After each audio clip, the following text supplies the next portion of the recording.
वानर सेना के समक्ष विशाल समुद्र लहरें मार रहा था और उसे पार करना एक बहुत बड़ी समस्या थी। राम के क्रोध से भयभीत होकर समुद्र ने स्वयं वहां आकर बताया कि सुग्रीव की सेना में नल और नील कुशल शिल्पी हैं। उनके नेतृत्व में समुद्र पर सेतु बांधना संभव हो सकेगा। इतना बताकर समुद्र वापस चले गए। समुद्र की बात सुनकर वानर नल ने श्री राम से कहा, प्रभु, मैं विश्वकर्मा का औरस पुत्र हूँ और गुण में उन्हीं के समान हूँ। मैं महासागर पर पुल बांधने में सर्वथा समर्थ हूँ, इसलिए मैं समुद्र पर सेतु का निर्माण करूंगा। नल नील असंख्य वानरों को लेकर सेतु निर्माण के कार्य में जुट गए। उनके आदेश के अनुसार वानर सेना बड़े बड़े वृक्षों को उखाड़कर समुद्र तट पर एकत्रित करने लगे। देखते देखते वहां साल, अश्वकर्ण, धप, बांस, कुटज, अर्जुन, कर्णिकार, जामुन, अशोक आदि वृक्षों का एक विशाल गगनचुंबी ढेर लग गया। इस प्रकार सागर के किनारे वृक्षों तथा शिलाओं के दो विशाल पर्वत बन गए। इसके पश्चात उन्होंने बड़े बड़े शिलाखंडों को समुद्र में नल नील के निर्देशानुसार डालना आरंभ किया। उन शिलाखंडों एवं वृक्षों को शिल्पकला में चतुर नल नील सेतु का रूप देते जा रहे थे। इस प्रकार उन्होंने अधिक परिश्रम करके पहले ही दिन 56 कोस लंबा पुल बना दिया। दूसरे दिन उन्होंने और भी अधिक फुर्ती दिखाई और 84 कोस लंबा पुल बनाया। परिश्रम से तीसरे दिन 92 कोस लंबा सेतु बनाया। इस प्रकार निरंतर परिश्रम करके उन्होंने 400 कोस लंबा पुल बना डाला। अब नल नील के प्रयत्नों से 40 कोस चौड़ा और 400 कोस लंबा मजबूत पुल बनकर तैयार हो गया। समुद्र पर सेतु बन जाने के पश्चात श्री रामचंद्र जी ने हनुमान की पीठ पर और लक्ष्मण ने अंगद की पीठ पर बैठकर सेतु पर होते हुए विशाल सागर पार किया। उनके पीछे पीछे संपूर्ण वानर सेना भी सुग्रीव के नेतृत्व में समुद्र को पार कर लंका में पहुंच गई। इस सेना के लंका में पहुंचते ही राक्षसों में भयानक हलचल मच गई। वे लंका दहन की घटना को स्मरण कर भयभीत होने लगे। उधर रावण ने शुक और सारण नामक मंत्रियों को बुलाकर उनसे कहा, हे चतुर मंत्रियों, अब राम ने वानरों की सहायता से अगाध समुद्र पर सेतु बांधकर उसे पार कर लिया है और वह लंका के द्वार पर आ पहुंचा है।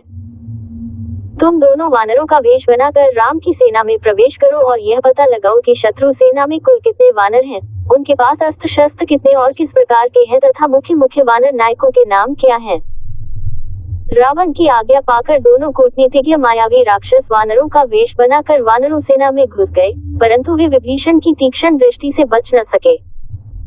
विभीषण ने उन दोनों को पकड़कर राम के सम्मुख करते हुए कहा, हे राघव, ये दोनों गुप्तचर रावण के मंत्री शुक और सारण हैं जो हमारे कटक में गुप्तचरी करते पकड़े गए हैं। राम के सामने जाकर दोनों राक्षस थर थर कांपते हुए बोले, हे राजन, हम राक्षस राज रावण के सेवक हैं। उन्हीं की आज्ञा से आपके बल का पता लगाने के लिए आए थे। हम उनकी आज्ञा के दास हैं, इसलिए उनका आदेश पालन करने के लिए विवश हैं। राजा भक्ति के कारण हमें ऐसा करना पड़ा है। उनके ये निश्चल वचन सुनकर रामचंद्र बोले, हे मंत्रियों, हम तुम्हारे सत्य भाषण से बहुत प्रसन्न हैं। तुमने यदि हमारी शक्ति देख ली है तो जाओ, यदि अभी कुछ और देखना शेष हो तो भली भांति देख लो। हम तुम्हें कोई दंड नहीं देंगे।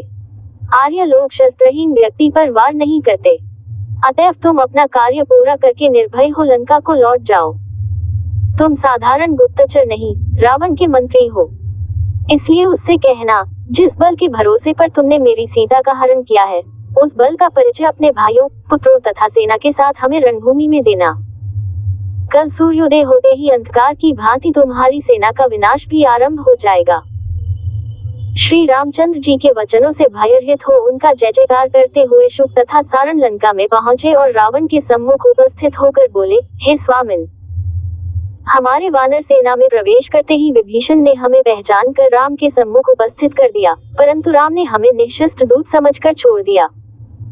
अब रही वानरों के बल की बात, उसका पता लगाना संभव नहीं है, क्योंकि उनमें प्रत्येक के मन में आपके विरुद्ध क्रोध तथा घृणा की ज्वाला धधक रही है। उनसे बात करना ही संभव नहीं है, किसी बात का पता लगाना तो बहुत कठिन है।